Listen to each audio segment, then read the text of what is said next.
Well, I'm actually about to leave the river now.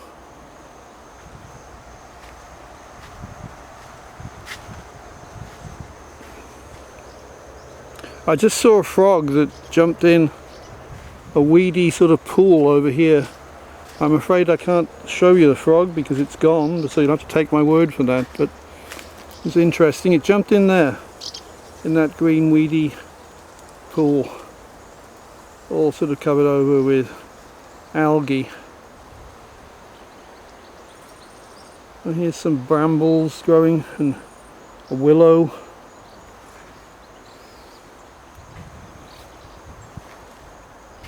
There's a poplar here.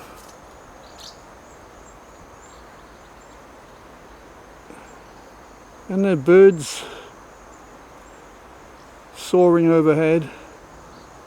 I think they're swifts or martins, maybe sand martins. This would be a very good place for sand martins. Yes, I think that's what they are. I think they're martins.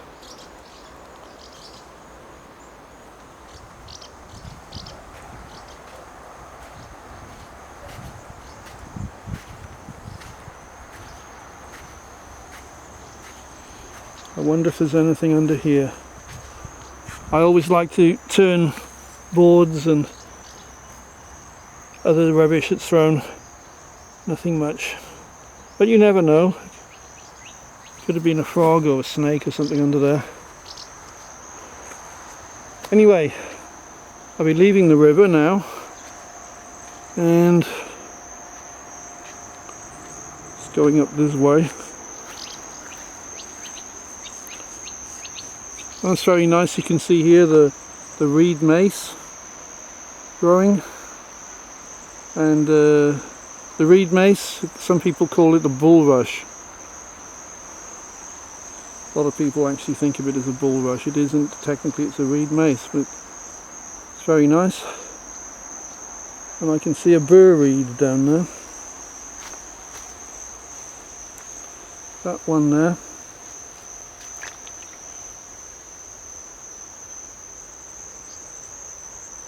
It's a bur-reed.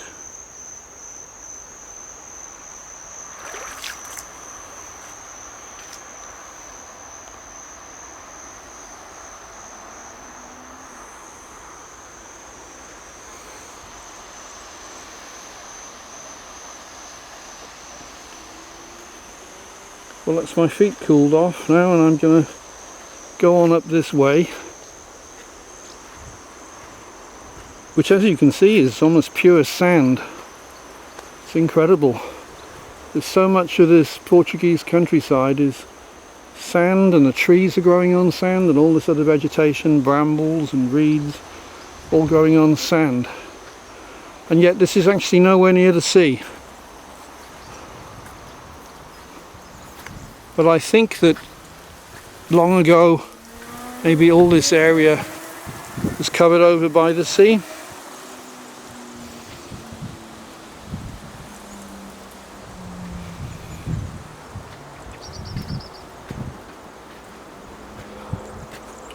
We're outside the town of Quinta do Conde, which is somewhere between Lisbon and Setúbal.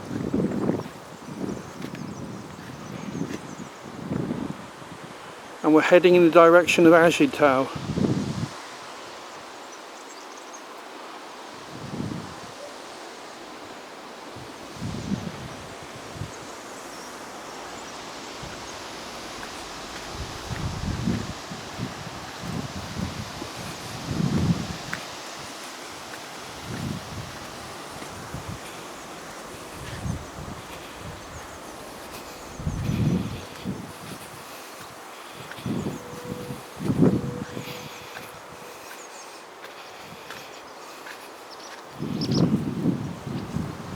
It's a sort of a mixed heathland and pine wood,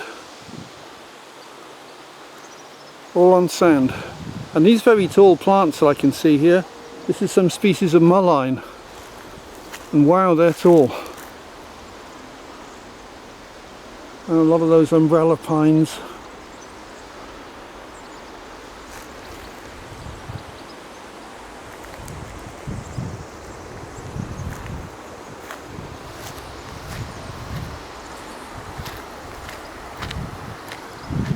let's go and have a look at the mullein. Look at that one.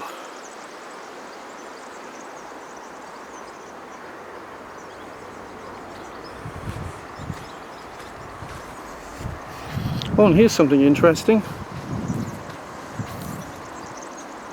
This is a wild leek in the allium family, like the garlic and the chives and the onion. I like the way it stands out above all the other plants with that like globe of flowers.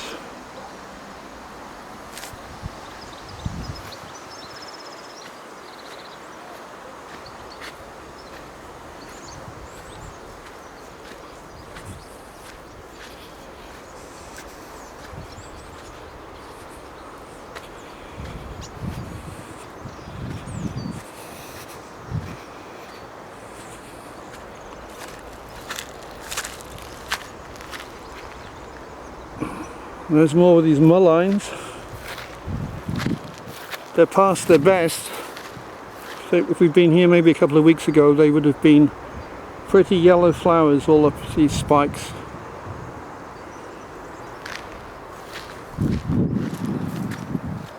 As I say, it's been very hot and dry here,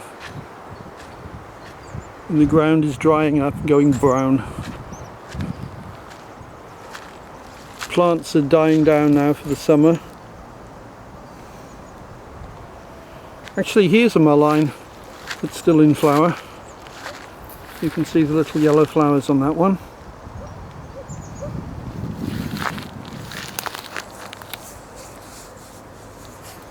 The mulleins, they grow from a rosette of leaves for the first year, and then the second year in the spring they shoot up these tall columns. And this one is taller than me.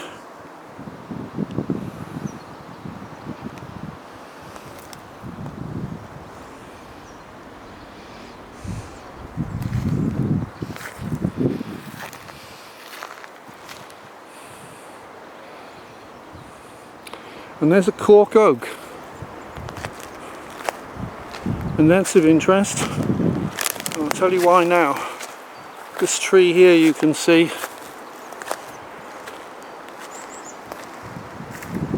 that the bark has been removed and it's left all that dark section, and above there's the trunk as it should be.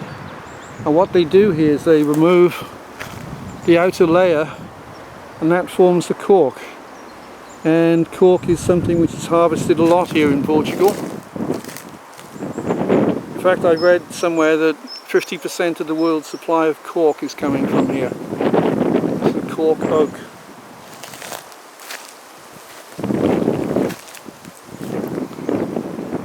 Growing on sand as well.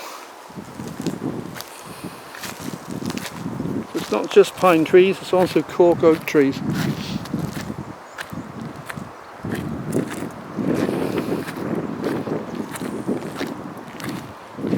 Pine cones. Pine cone here.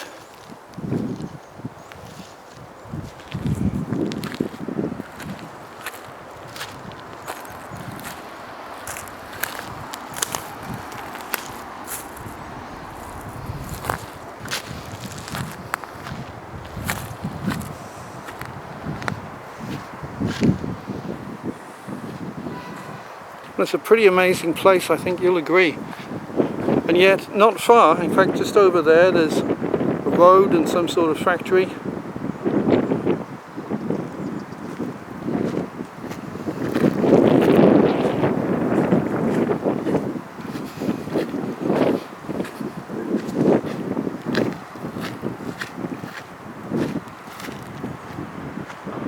I'm going to carry on my way along here. And if I run into anything else of particular interest, I'll be back.